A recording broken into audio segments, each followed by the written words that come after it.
Talking about Mr. Oshadee Withanawasam, with his versatile personality, he has become a young and a passionate leader in the field of education. After graduating from University of Sri Jayewardenepura, Mr. Oshadee wanted to start his own business. So with his friend Mr. Isankapi Gamage, Mr. Oshadee developed this new business concept in Sri Lanka, which is a knowledge management platform.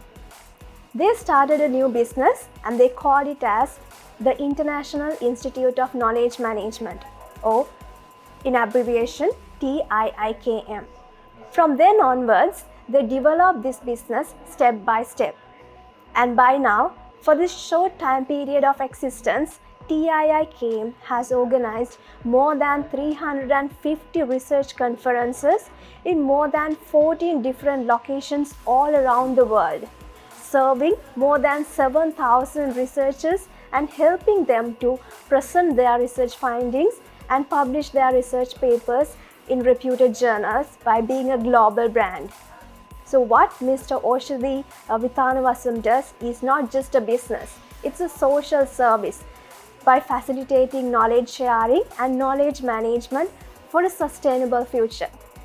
TIIKM, the International Institute of Knowledge Management, a very unique organization with a vision to revolutionize the research culture in Asia. Today, we have the CEO of this organization to discuss about this unique organization, Mr. Oshadee Withanawasam. Mr. Oshadee, thank you very much for joining with us. Being an entrepreneur in a very unique field, I'm sure there's a lot of stories to discuss about. But before we come into that, can you tell us a little bit about your childhood and this academic background, and how did you come up to this level? Thank you very much for inviting me for this discussion. So my childhood actually it is running back to Gold. So I studied in St. Aloysius College Gold. So my childhood is full of fond memories and fun activities. I'm very active child. So even in school, I was very naughty boy. So I was a member of school cadet band. Then I was a member of the school hockey team, leader of school debating team. Then I'm president of school commerce society. And not only that, all the school activities, and I'm a member of even a school athletic team. I'm a good long runner. I have represented 1,500, 5,000, 10,000 and marathon. Then in 2001, I'm a captain of my house in this school. So it's a very active childhood. Then when it's come to my family background, I'm a member of 6 members family. My father, he's a postmaster, now he's retired, and my mother was a housewife. So very difficult time. Luckily, I think with the free education, I got opportunity to select to the University of Sri Jayewardenepura. And my childhood, very tough time. Yes, it's fun, but it was really tough. A lot of economic barriers. Then even when it's come to studies, there's a lot of difficulties with my all other 3 members in the family, my 2 brothers and 1 sister, all they got selected to the university. So it's not a very easy task for my parents to send all us, like all 4 of us, to university and give us education. So it's a very tough time. But as the youngest, I always I had a freedom, I enjoy the opportunities, and my elder brother actually is 14 years elder than me, so he's like a father for me.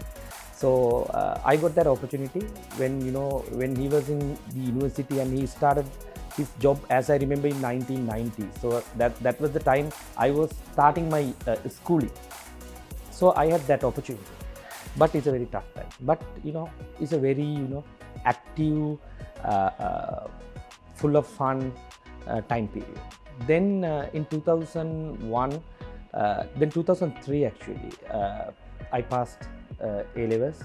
Luckily, even my parents not actually believed because that was me. So then in 2003, I passed A-level in commerce stream. Then I selected to University of Sri Jayewardenepura. Then again, university life, it was fantastic.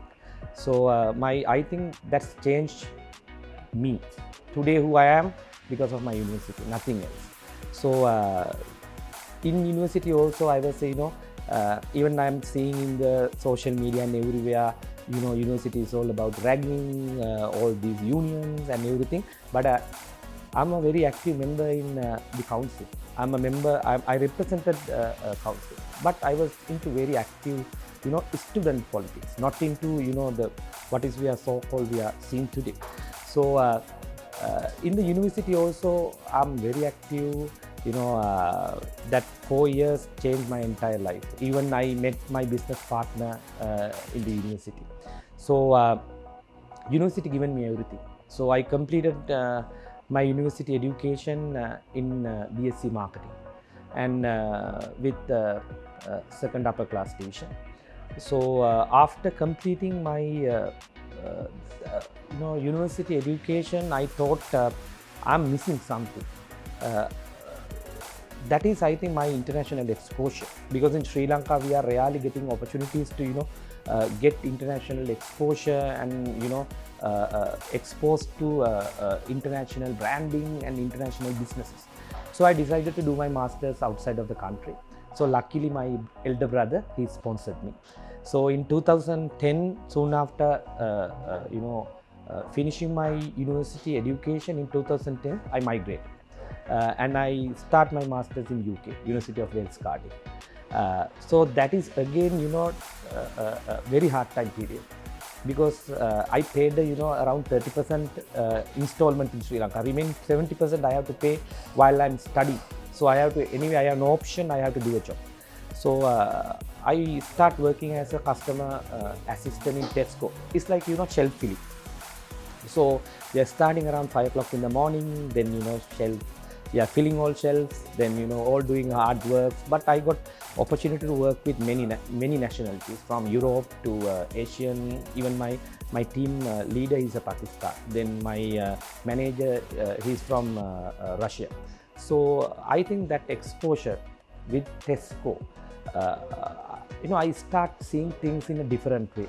So I start understanding people, their cultures, their behaviors, the way they think, the way that actually changed me.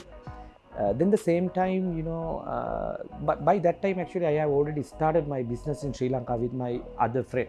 So we had something in Sri Lanka that also in my mind all the time. So I try my best to save something. Every day I'm trying to save £1 or £2. I'm sending that back to Sri Lanka, because my friend, he's in Sri Lanka because he had a faith on me. So he's running alone in here. I had that in mind. Anyway, I had a intention of coming back. I had no intention of staying there. So every month I'm sending around 10,000, 15,000, 20,000 to Sri Lanka for him to running the business, paying salaries, paying the rent and everything. So but that time made me who I am today. I start cooking for myself. Then I start living alone. Then I started doing everything with myself, and I think that's the time period I start to become self-sufficient, with the money, with the freedom, everything. So I think this is all about my academic and professional qualification. And today actually I'm very people's people. I love to be with people. I'm a member of many networks. I'm a director of SLAPSIO, Sri Lanka Association of Professional Conference Organizing. I'm a member of BNI, Business and Network International. Then I'm a SIM member. Then I'm a SLIM member. The same time I'm a vice president of Marketing Alumni Association of University of Sri Jayewardenepura. I'm a member of School OBA. So that is me, who I am. That's actually that's my reflection. So I think this is all about me and my academic background and everything. Right. That is very colorful. So let's talk about TIIKM. So this is a very unique organization. It is very new to Sri Lanka as well. We are very keen to know, how did you come up with this idea about the organization, this particular business? TIIKM, or the International Institute of Knowledge Management, it's a very unique story as well. So we started actually TIIKM not as TIIKM. Our initial brand name is Lead Business Management, LBM. So we started in 2009. That is again going back to 2007. That's where I'm meeting my business colleague Isanka. He is currently holding the position of managing director. So in 2008, we met. He's a good president, and even in association, we had election to select the president. I was actually we had a competition. So there's other party also presented the president. So there was a nomination. Then my head of the department and the lecture panel said, there's no election. We are not allowing any election here. So you guys together have to select someone as the president. So both myself, the opponent, other party, we lose the presidentship dream, and my friend Isanka, he is currently holding the managing director position in our TIIKM. He got selected as a president, then I got selected as a vice president, and the other member from the opponent party, he also get as a selected as vice president. So that's how we met. Then I worked with him. There were many projects. He leads many projects. So I think that was the golden time period in our department of Marketing University of Sri Jayewardenepura. Then, but during that time, we have worked with many conferences organized by the university, especially International Conference on Business Management, which was organized by the Faculty of Management Studies. So we were played a very active role in that conference. With the time when we were coming to final years, we had a time to select our path, whether we're going to select a job or else we're going to start something by our own. So when it's come to this decision, most of our friends in our department, there were 57. Out of these 57, 54 selected to work in different companies. But 3 of us, myself, my friend, and the other person. So we selected to become entrepreneurs. So from that was the beginning. And then 2009, as you remember, with the war in May, war get over, and there was a sudden boost in tourism. With this the boom in tourism, there were many tourists coming into Sri Lanka. Everyone start talking about Sri Lanka. So then 2010, we actually this post-war tourism boost and the post-war economic boost given us some hopes, right? Okay, this is a time for us to start something and doing something. Then we started as a company who doing training programs, and we have done everything. We even given labor works for houses. We have done many training programs. Even for sometimes we did some training program free of charge, because we want to do something to add something to our profile. Then 2010 I migrated as an institute, but my friend, he was here and running the business. Then 2012 we got opportunity to work with a Canadian company who organized a conference in Sri Lanka, and they selected us as the ground handling partner. So we have worked with them, and we working with them to book hotels, and we saw what is real meaning of conference. That conference, as I remember, more than 1,000 participants, more than 100 participants in that conference. So after that conference, we had a discussion, and we thought, why we can't do this, right? So the reason, there were no other companies in Sri Lanka. Even after that conference, that Canadian that company said they hardly found anyone. That's why even though you guys knew, even though we had no faith on you, we had no options. So we thought, right, okay, this is opportunity for us. Then we start coming into this conference organizing industry. That is how we are moving from training into international conference organizing. Then when it comes to international conference, again 2013, we had launched our very first conference, that is International Conference on Marketing. Then that was, I think, the triggering point that given us so much of confidence, right? That is not a very big conference. We had only 30 people, 30 participants. Out of that 30, 17 foreigners. Good income. After a long time, we had some dollars to entertain ourselves. Our banks, it is not a big amount, but there were some dollars. Everyone start talking about us, even in universities, even our friends. We had a good media coverage, as I remember. So as I remember, we had a one-page article in Daily FT. So we were delighted. Then we thought, right, this is going to be our thing. We have to do this. Then 2013, 2014, we increased number of our conferences. That is, first conference 2013, then 2014, we take it up to 5 conferences. Then 2015, it's I as per my understanding and what I think, 2015 is the that changed our entire TICAM, TIIKM, future and our destiny.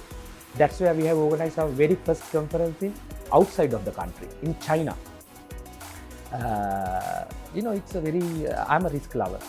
So I never been to China before.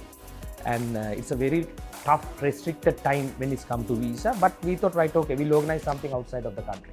Everyone asked us, are you guys mad to organize something in China? Let's go and organize something in Singapore or India. But in Singapore and India, everyone organized. But we want to do something different. So we said, okay, we will do it, right? So then, we selected few partners and we had organized our first conference in China. That was a fabulous conference. More than 100, as I remember, more than 150 foreign delegations. And, it was a really beautiful conference. So we met so many big hits. So they are still, some of them is still working with us as our conference chairs, member of our advisory panel. So that changed our entire thing. So today TIIKM is in a different level. So we started in a very small way, but we are today a group of companies, not only TIIKM conference. I'm always trusting the concept of diversification. I learned that from Dhammika. He's one of my role model as well. So the way he diversified his business, I think what we are doing today, we are also diversifying our business. Now we are into tourism. We have our tourism arm. We are into education. Very 2 years back, we have launched Education Academy. Now we are offering diplomas and we are offering certification courses. Then we are into event management. So we are working with HSBC, CDB, Candos, Nippon Paints, that for organizing their events. So we do a lot of corporate events like awarding ceremonies, annual dinner dances and everything. Then we have academic network. So it's a platform for academics, research houses, publications houses to come together and share their thoughts and ideas. Then we have advertising now. So we are doing a lot of outdoor productions, BTL, there are many more. So today we are a very diversified house. We have very diversified portfolio. That is again helped us to face COVID.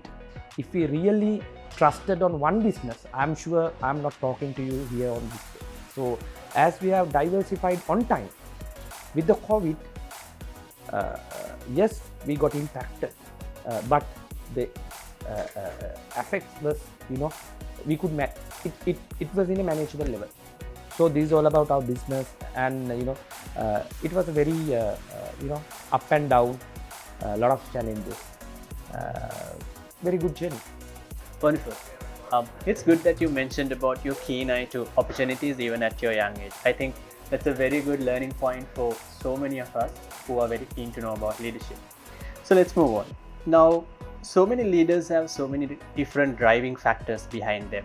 It could be the need for achievement. It could be the love to take risks likewise. What is it for you? What is the key driving factor for you as a leader, as an entrepreneur? Okay. I think for me, I'm a person who never like to fail. That is, I think, my key driving factor. So I don't like to fail. I don't like that feeling. That is a very, painful feeling, getting fail, I don't like it. So I do really work hard. It's still even, now I am in 40s. So, but still now we are almost like 10 years. I have like around 50 in my staff. But I think I'm still working more than them. So I start my routine around 6 o'clock. Then sometime I'm working till next day 2 o'clock, 3 o'clock in the morning. I'm still with the people whenever they are doing an event. I'm always with them. I'm not taking any leaves. Normally I'm coming to work all 365 days. Rarely 1 or 2 days I'm not attending due to my any personal requirement, or else I'm always at the office. So the reason, the success,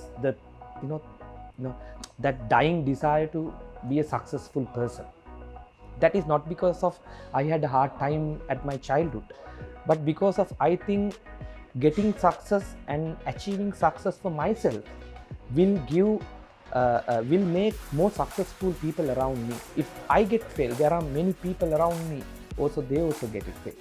So not only me, even my top management team, my management team, even everyone inside of the company, I'm always telling them, you don't have options. You don't have options other than winning. That is my always, I'm every day I'm giving this to my people minds. So if you want to be a good entrepreneur, or if you want to win your life in any stream, I think you need to have this, dying desire of getting successful. Alright, Mr. Oshadee, now it's my turn to ask questions from you. So let's move on to the leadership dimension. As a leader, what is your leadership style and how do you want your company culture to be in terms of behavior, ethics and values? Alright. My leadership style more into leading from the front. I'm a person who always love to be example and role model for my staff members, because they want to have a leader. In an industry like us, we are very new industry. They don't have much examples around. So I'm always try to play my role at front and give them example. We'll do this, we'll do that. So that leadership give them a lot of confidence, right? I'm always giving them shoulder. We are never, in our culture, it's not only me, even my top management, even my management. So we never, put someone responsible when someone get, failed. We always, teach them and we let them to fail. We let them to learn, and we let them to come back stronger again. So that is our culture. Even now inside of our culture, we are very friendly culture. Even myself, sometimes, I'm attending funerals, wedding, we had a lot of parties inside of the company. The reason, I don't need to see any difference between the CEO and even the team maker in the company. I want to have a very close contact, very close circle inside of the company. I believe that will, drive entire company for one direction. The second thing, not only leading from the front, I think the second thing, situational leadership. We have different people from different, background. We have, we have people with degrees. We have people with, sometimes with A levels. We have people from different cultures, different religions. So understanding each and everyone, understanding their real character, understanding their real behavior always help me to, get more from them. So sometimes there are, I have, some employees in my staff, they are really hard working, but they need, individual attention. I want to go to them always and tell them something, right? Okay, we'll do this, we'll do that.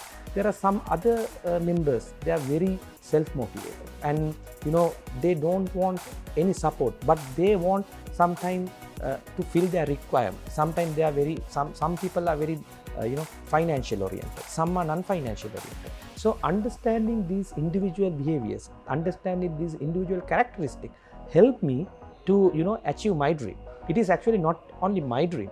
I think it's our company's dream, our company's vision.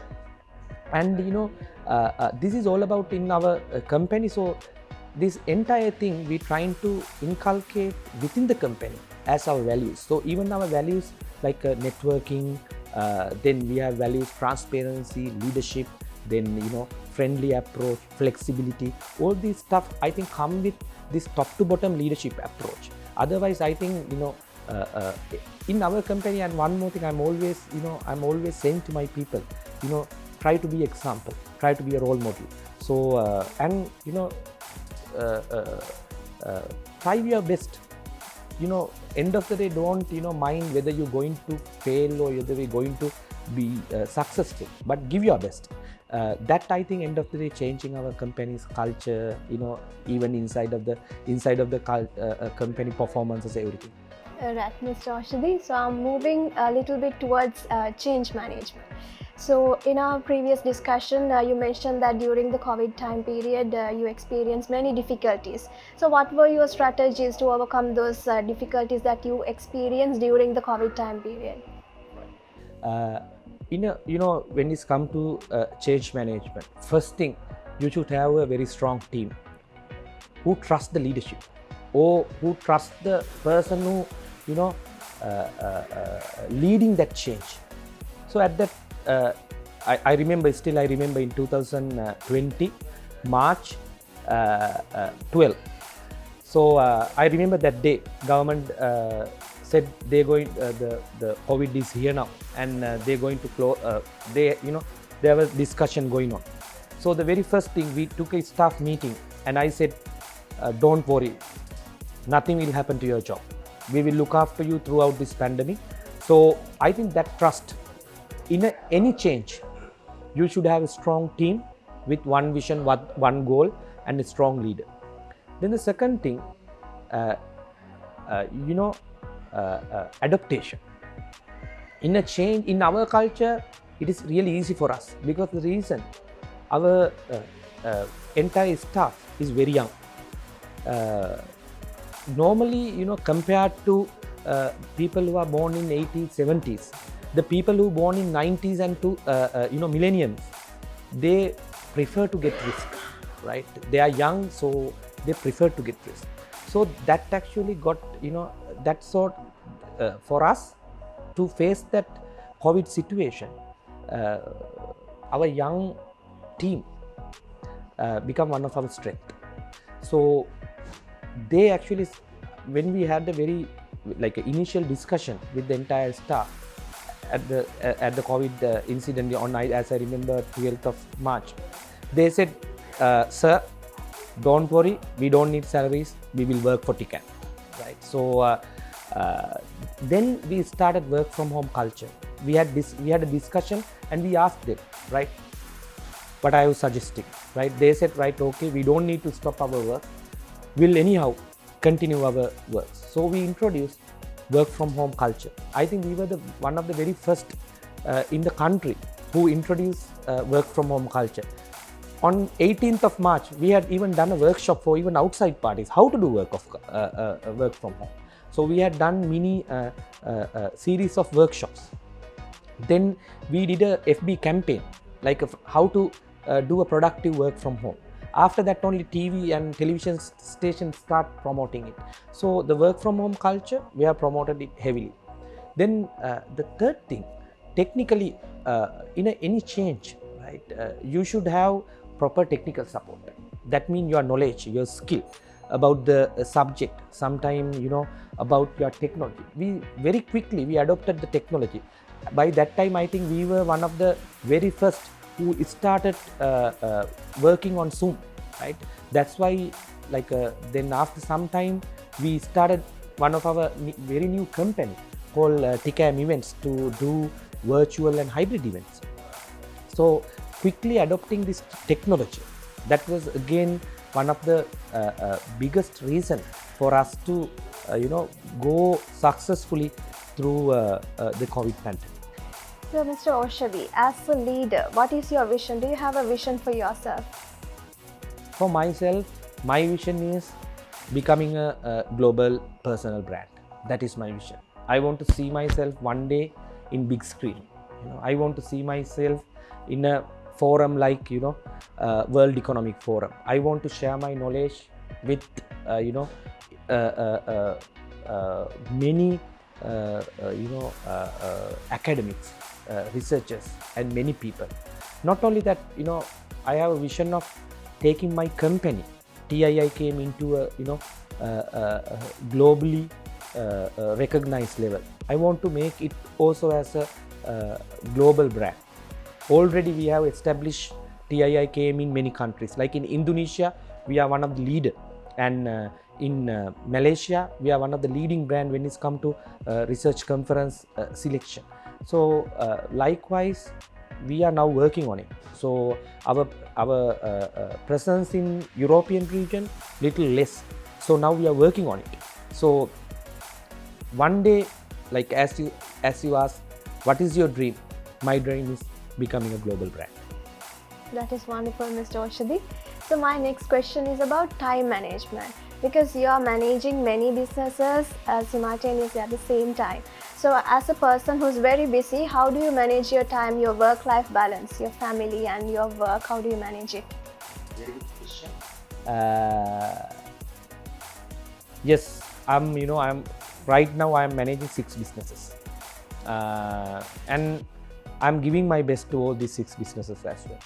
The secret is having a good team, having good leaders, and I think so far I have created many leaders behind me, so they are running the show on behalf of me, and I think that is the first thing. You should have very strong team, very people who are self-motivated, people who willing to give their maximum.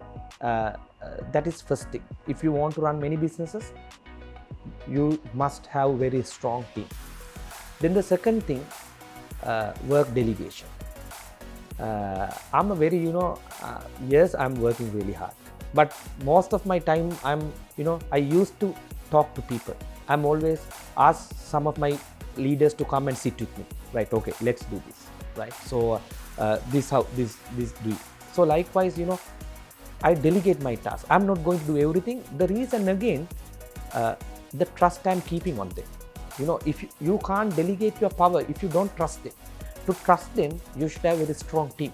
So I think first thing, this is all like a chain, right? So first thing, you should have a very strong team. Once you have a strong team, you can trust them. When you are trusting them, you can assign them tasks, because they will do sometime better than you, right? So luckily I have a very strong team, very strong leadership. So I always delegate them power, delegate them authority, and giving them freedom to perform. So they are performing, right? So end of the day, I am also getting what I am expecting. They are also getting what they are expecting. Then the third thing. Now, first thing, as I said, like you should have a good team. Then the second thing, as I said, you should delegate power. The third thing is technology, right? So today there are many technologies available, right? Like we are doing most of our office work now using WhatsApp, right? We have different groups for everything. So this technology make you comfortable with power delegation, leading projects, working. Not only that, there are many other technologies as well. So this technology adaptation, even though sometimes I am still in 40s, but even for someone in 50s, 60s, 60s, what they must do if you are doing entrepreneurship life, even though you are very traditional, you must adopt the technology. Otherwise, in current world, in the today's world, it is very difficult to work in multiple projects.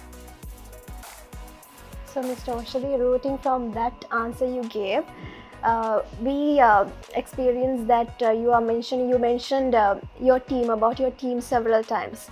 So hiring the right person to the right task is very crucial for any business organization, as we all experience that. So as a business leader, what do you expect from your employees or the team members of your organization? Right. So as you said, end of the day, your people is your net asset. They will take you to your dreams.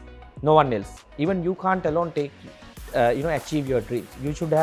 You must have very strong team around you. So when it's come to recruitment, and when it even come to people development, we have very strong recruitment process. I think it must starting from the recruitment. Very first thing, you should select correct people, right? If you select wrong people, it is really difficult for you to change them, and sometimes they ruin entire your culture. So selecting correct people, that is very most important. If someone asks me, are you giving preference to talent, skill, or to attitude, I am always saying I am giving my first priority to attitudes. The reason, you can't teach people attitude. It is very difficult. But you can train them skill. You can give them you can show them how to do it. You can improve their skills, improve their everything else. but you can't change the attitude. So always try to select people and always try to groom people who's having correct attitude. That is different from one culture to other.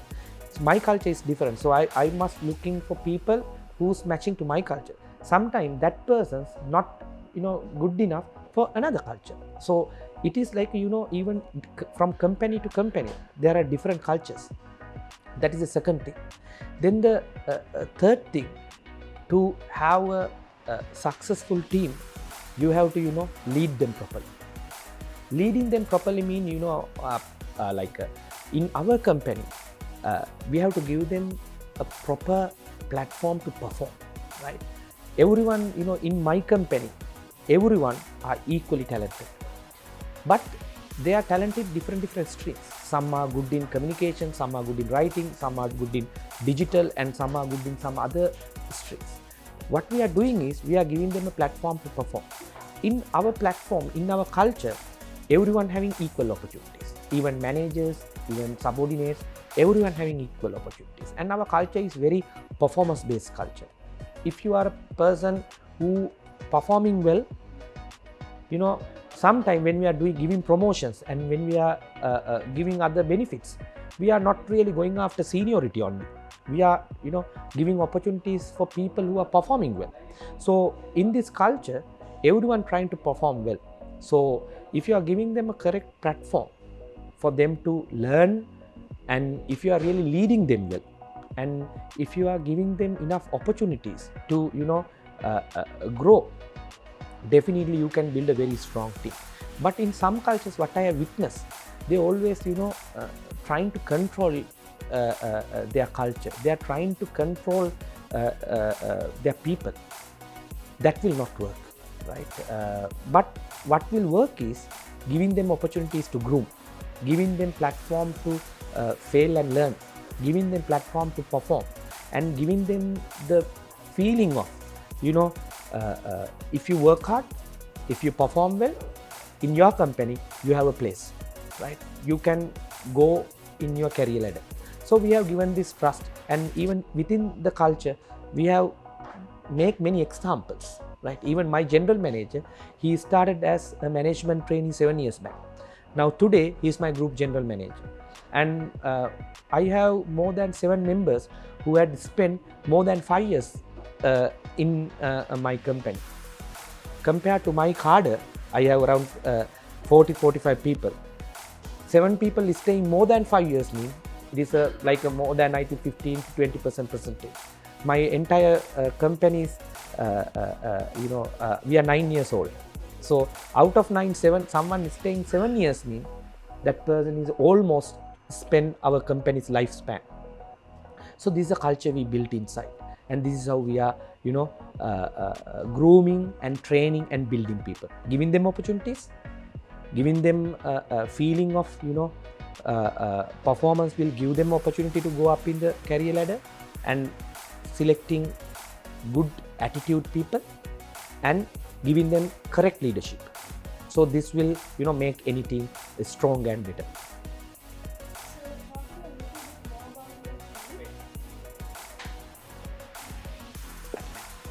So as a leader, I'm sure you have a role model as well. Who is your role model? I don't have a very particular role model. Everyone, like even you, role model for me. Even she's role model for me. Everyone role model for me. Because what I believe, everyone having something, right, that I can learn. But I especially respect few personalities who won, the business arena. Especially, I'm Mark Zuckerberg. The reason, he started his business in 2004. It is less than 20 years. Just imagine the power he's having. He's like a controlling entire world today. Entire human brain is like a controlling. He's every particular movement, right? He's living in US, but he's controlling Sri Lanka. So just imagine his creativity. Just imagine the way he interprets his business model, right? The way he utilized opportunity he had by that time. So he's a wonderful example. We having lot of things to learn from him. Then I love the creativity of Steve Jobs, right?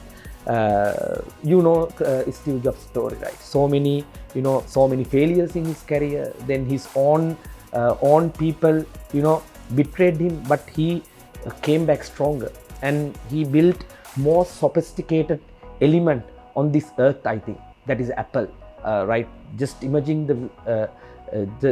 the journey Apple had from I think as their first device, I think from 2000 up to now in 25. So that creativity, that strong vision, the visionary leadership, the way he convinced him to his people and to the audience, that is fantastic. In the local context, I am following Dhammika Pereira. The reason, the way he diversified his business. So he is having businesses in banking, hospitality, then hotels, right? Then hospitals. From that to information technology, logistics, education, insurance, right? He is having all leading brands in Sri Lanka. That comes after his name. His success, he is always saying his success is diversifying his business. He is having a dream of becoming a leader of many industries. I also having the same dream, right? So becoming a global icon and diversifying my business into many arms. That's why actually we started as a very small company in 2012, only for organizing international research conferences. But later now we are into tourism. We are into offering educational programs. We are now building a global network, right? Then we are having advertising firm. And we are even having some more concept to even take our business to a different level. So there are not only these people, everyone having a life story to listen, life story to learn. So I don't have that like a particular role model, right? Every person meeting me and every day, and I'm learning things from them, even from my employees, even from my general managers. Most of the time my general manager come to me and we having very long chats. I'm learning a lot of things from him. Right, this is a great discussion. There were so many aha moments for me as well, and this was a great learning experience. But given the time, I think we'll have to conclude. But the last question, what advice do you have for the future business leaders in this country? Sri Lanka is land with full of opportunities. From tourism to spices, to tourism, our people, and even to our like a sea around us. All these are opportunities. Even sky, even our pure water, even our food habits, even our clothing style. Everything having opportunity. But unfortunately, we are searching opportunities outside. Right? We have a lot of opportunities inside on this land, but we are searching outside. So my first advice, even I am looking for more opportunities now, because I know there are a lot of opportunities in Sri Lanka. So rather than going out of the country, thinking this country is not a place for you anymore, I think this is a time for us to digging opportunities inside of the country. There are many opportunities. I know there are many opportunities. Then the second thing, especially now younger generation, when it's come to younger generation, there are many technologies available. They are very very smart, but they have something they don't like to work hard. So my advice for them is to especially for young people, my advice for them is to if you want to be a successful person, you have to work hard. You have to work by your own. There are no other person better than you. That is what I am thinking. There are no other person better than me. So we have to work hard, right? Even though many technologies available, even though sometimes you are very smart with the technology and everything, but if you are not working really hard, that will limit your success, your growth. Then not only this, right, in Sri Lanka, what is most of the time what happened, the other issue is we are very we are into too much of local context. We not think outside of the country, we not think outside of the boundaries, but staying in Sri Lanka, you have a market, global market, right? It is like a 6 billion market. It is a huge market, but most of the time we are analyzing opportunities within the country. As an example, in our business, we are actually not promoting Sri Lanka at all. The reason, with our business, we are most of the time 80% of our businesses coming from outside of the country. It is our main market is Indonesia. Our main markets like Malaysia, Thailand, even Europe, giving us so many businesses. Only 15% to 20% business we are getting from Sri Lanka. That is again another lesson especially for young entrepreneurs, even for young businesses. Think beyond Sri Lanka. Think beyond Sri Lanka, but use Sri Lankan resources. Use our resources, use our people, use our talented youth, and then plan something which can market and promote in a global market. Not only that, my final point is like Sri Lanka, our nation, very proud nation, right? But I think we are too much over on that proudness. We think we are everything, but the world much more advanced. So we are still in a very basic level. So don't overestimate who you are or what you have achieved. Even myself, I'm learning. I'm always try to learn. Always there's a space for us to learn, and there's a space for us to get improved. So always try to learn. Don't ever think you are a master of it. Till you die, you have things to learn, right? So these are some of my very simple advices, and I think Sri Lanka, we are to level, we are a very fortunate country with very unfortunate set of people. So this is a time for us to change it. That only can do with the team effort. We have to come together. We have to trust ourselves. We have to trust our families. We have to trust the country. We have to trust the strength of our people and our resources, and we have to come together and do something. Then only we can change the destiny of Sri Lanka and taking Sri Lanka into different level. Thank you very much. Change and taking Sri Lanka to the next level. Some good thoughts to take off from there. Today, we had a wonderful learning session with Mr. Oshadee Withanawasam, the CEO of the International Institute of Knowledge Management. We hope you learned something. Thank you very much, Mr. Oshadee.